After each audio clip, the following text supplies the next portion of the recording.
सौतन की किस्मत। तभी तो मेरा सारा दिन खराब जाता है। चली जा यहाँ से और मेरे लिए बढ़िया सा नाश्ता बना। ना शक्ल अच्छी है तेरी और ना तेरे हाथों में स्वाद है। ना जाने कौन से पाप किए थे मैंने जो तू मेरे पल्ले पड़ गई। धीरज की नजर जैसे ही आस्था पर पड़ती है तो वो उसे एकटक निहारता रहता है। आरती सुबह की चाय लेकर धीरज के पास गई और बोली, अजी उठ जाइए, आपकी चाय ठंडी हो जाएगी।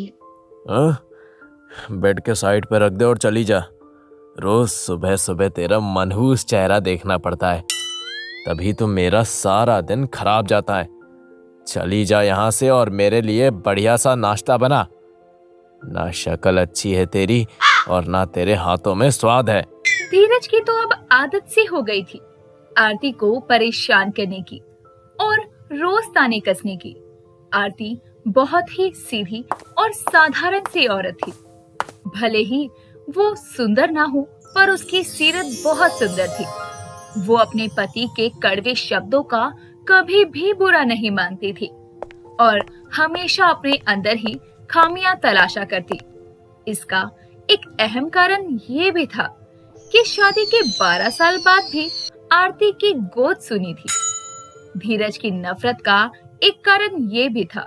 ना जाने कौन से पाप किए थे मैंने जो तू मेरे पल्ले पड़ गई। मेरी माँ की तो बुद्धि भ्रष्ट हो गई थी। न शक्ल न सूरत और ना एक औलाद दे पाई तू मुझे आज तक। अरे बेटा, तो इसमें आरती की क्या गलती है जो तू उसे इतना खरी खोटी सुना रहा है? अब डॉक्टर की सारी रिपोर्ट तो नॉर्मल आई है ना।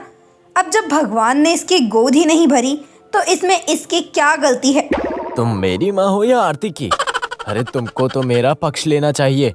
आखिर इस औरत में ऐसा है क्या जो आपको मेरी खुशी दिखाई नहीं देती और बस मैं ही गलत लगता हूँ? आरती को तेरे बाबा मरने से पहले अपनी बहू नहीं बल्कि बेटी बनाकर इस घर में लेकर आए थे, इसलिए मैं ये नहीं देख सकती कि तू उसे कुछ भला बुरा बोले, समझा तू? धीरज गुस्से में वहाँ से मुंह बनाकर चला जाता है तो वहीं आरती की आंखें भर आती है और सरला उसे चुप करवाती है। भाजी मैं क्या करूं जो मैं माँ नहीं बन पाई।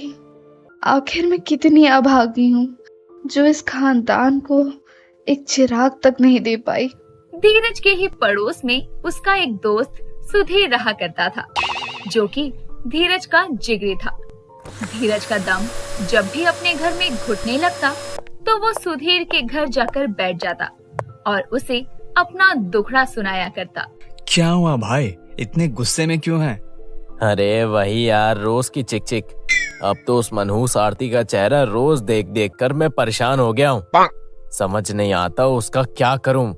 माँ बाप ने मेरी शादी उससे जबरदस्ती करा दी और अब मैं उसे झेल रहा हूँ। जीजू मैं चाय लाई हूँ, आप दोनों पी लो, और कुछ चाहिए होगा तो बता देना। तू क्यों कर रही है सब? तेरी दीदी कहाँ है? कोई बात नहीं जीजू, दीदी कपड़े धो रही थी, इसीलिए उन्होंने बोला कि आपको चाय मैं बनाकर दे दूं। इतनी भी बुरी नहीं बनाई है, पी लीजिए। धीरज की नजर जैसे ही आस्था पर पड़ती है तो वो उसे एकटक निहारता रहता है। धीरज, धीरज कहाँ खो गया? चाय पी ले। ये कौन है? इनको तो पहले कभी नहीं देखा। ये मेरी साली है, कल ही तो आई है, ग्रेजुएट है। धीरज के दिल में आस्था को देखकर फूल खिलने लगते हैं। बस फिर क्या था, वो रोज नए नए बहानों के साथ सुधीर के घर आया जाया करता और आस्था को आकर्षित करने की कोशिश करता। आस्था तुम कितनी सुंदर हो, आसमान से उतरी किसी अप्सरा की तरह। आप जब देखो मेरी तारीफ करते हो। इस खूबसूरती को बढ़ाने के लिए कभी आप कोई तोहफा तो लाए नहीं? बस अपनी बीवी को लाकर देते होंगे आप। बस इतनी सी बात? मैं कल ही तुम्हारे लिए बहुत कुछ लेकर आऊंगा, वरना तुम मेरा नाम बदल कर रख देना। धीरज अपने जमा किए हुए सारे पैसों से आस्था के लिए कपड़े, जेवर और बहुत कुछ लेकर आता है और आस्था कहती है, कितनी सुंदर अंगूठी है ये, और ये चैन तो बहुत महंगी लगती है। हाँ धीरज, मुझे भी ये बात समझ नहीं आई कि मेरी साली के लिए इतने महंगे गहने लाने का तुम्हारा कारण क्या है। मेरी इस समाज में बहुत इज्जत है और मेरी साली की भी। मैं नहीं चाहता कि तुम्हारी वजह से ये खराब हो। कैसी बात कर रहा है सुधीर? मैं तो तेरे घर की इज्जत को अपने घर की इज्जत बनाना चाहता हूँ। मैं आस्था को पसंद करता हूँ यार, और उससे शादी करना चाहता हूँ। अगर तुम राजी हो तो हाँ कर दो। मैं इसको किसी भी चीज की कमी नहीं होने दूंगा।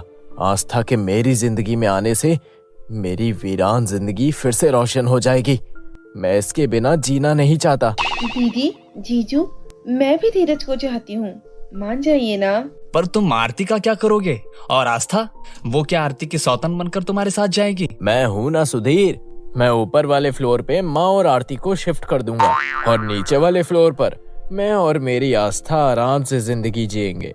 धीरज अपने घर जाकर ये बात अपनी माँ और आरती को भी बताता है। क्या बोला तूने? तू आरती बहू की सौतन लेकर आना चाहता है?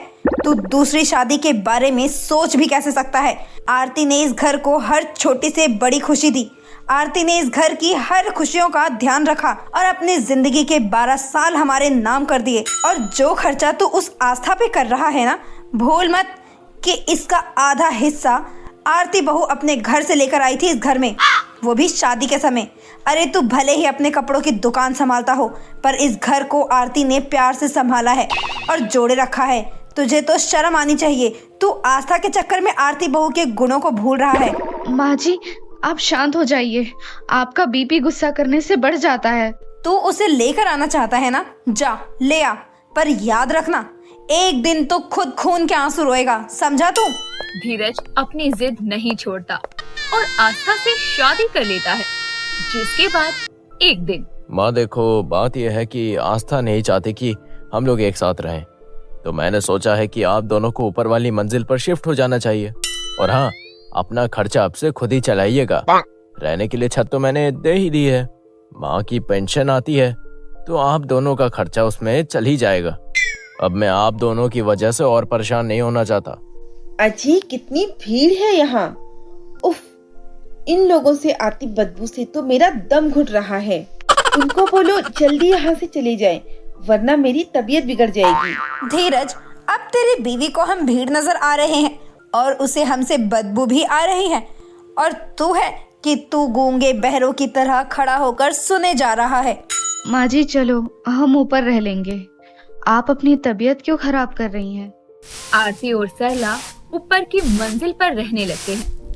आस्था का हाथ घर खर्च चलाने में बहुत खुला था, क्योंकि वो शहरी लड़की थी। वो रोज धीरज के साथ घूमती फिरती। आज मुझे फर्स्ट डे फर्स्ट शो दिखाओगी। तुमने वादा किया था, उसका क्या हुआ? हे मेरी जान, देखो मेरे पास क्या है। ये तो शहर के सबसे अच्छे सिनेमा के टिकट हैं, वो भी वीआईपी। अरे जितनी भी महंगी हो, तुम्हारी खुशी से ज्यादा बड़ी थोड़ी ना है। तुमने मांगी और मैं ले आया। अब धीरज आस्था को रोज घुमाता और उस पर फिजूल खर्चा करता।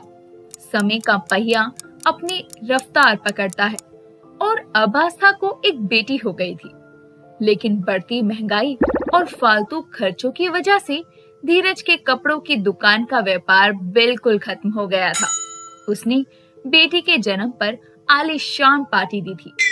उसने अपनी जमा पूंजी भी अब खर्च कर दी थी। मैं क्या करूँ आस्था, घर का खर्च कैसे चलेगा? मेरे पास पैसे नहीं है। मुझे क्या पता, मैंने तुम्हारे घर को बेटी दी है। अब तुम मुझे और मेरी बेटी को गरीबी में रखोगे तो मैं अपने मायके चले जाऊंगी। मैं क्या करूँ, कैसे पैसे लाऊं? कुछ समझ में नहीं आ रहा मेरे। एक दिन एक आदमी आस्था से आकर कहता है, आस्था भाभी, आस्था भाभी, धीरज भैया को दिल का दौरा आया है, उनको पास के अस्पताल में लेकर गए हैं। धीरज को दिल का दौरा पड़ने से अब उसकी तबीयत बहुत नाजुक हो जाती है और उसके इलाज में आस्था अपने सारे गहने बेच देती है। लेकिन धीरज की हालत में सुधार नहीं आता। अब आस्था के पास बेचने के लिए कुछ नहीं था। वो सुधीर के पास जाती है और कहती है, जीजू, मुझे कुछ पैसे चाहिए। आपको पता है कि उनको दिल का दौरा पड़ा था और वो अभी बिस्तर पर हैं। डॉक्टर ने आराम करने को बोला है और मेरे पास घर खर्च तक को पैसे नहीं हैं। आप थोड़े पैसे दे देते तो। देख आस्था, ये सब तुझे धीरज से शादी करने से पहले सोचना था। हमने तेरे हाथ पीले कर दिए, अब तो हमारी जिम्मेदारी खत्म। मुझे माफ कर दे। आस्था निराश होकर अपने घर वापस आती है और बिस्तर पर बैठे धीरज से कहती है, सुनिए, मैं क्या करूं? बेटी को दूध चाहिए और कमज़ोरी से मेरी छाती सूख गई है। दूध नहीं उतर रहा क्योंकि मैं ढंग से कुछ खा नहीं रही। शायद ये सब मेरे साथ इसलिए हो रहा है क्योंकि मैंने आरती और माँ को बहुत दुख दिए हैं।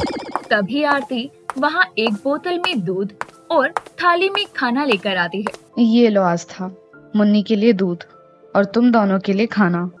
तुमने हमारे लिए इतना सोचा, तुम बहुत अच्छी हो। ये सब मैं उस नन्ही सी जान के लिए कर रही हूँ। तुम दोनों की गलती में उसे सजा क्यों मिले? तुम दोनों में से किसी को भी कुछ हो जाता है तो मुन्नी का क्या होगा? इसीलिए अब से जब तक धीरज सही नहीं हो जाते, इनकी दुकान मैं संभाल लूंगी। मैं तुम्हारे परिवार को पालूंगी तो, लेकिन तुम दोनों ये मत समझना कि मैंने तुम दोनों को माफ कर दिया है। बस एक सरला थी जो आरती के दुख और दर्द को समझती थी। धीरज की आंखों में पछतावे के आंसू थे। उसने आरती जैसी बीवी के होते हुए भी आस्था से शादी की और मुश्किल समय में जब सबने धीरज और आस्था का साथ छोड़ दिया तो बस आरती थी जो उनके साथ खड़ी थी और उनकी मदद कर रही थी। उम्मीद है दोस्तों ये वीडियो आपको पसंद आई होगी। वीडियो पसंद आई हो तो वीडियो को लाइक करें, शेयर करें और चैनल को सब्सक्राइब करना ना भूलें।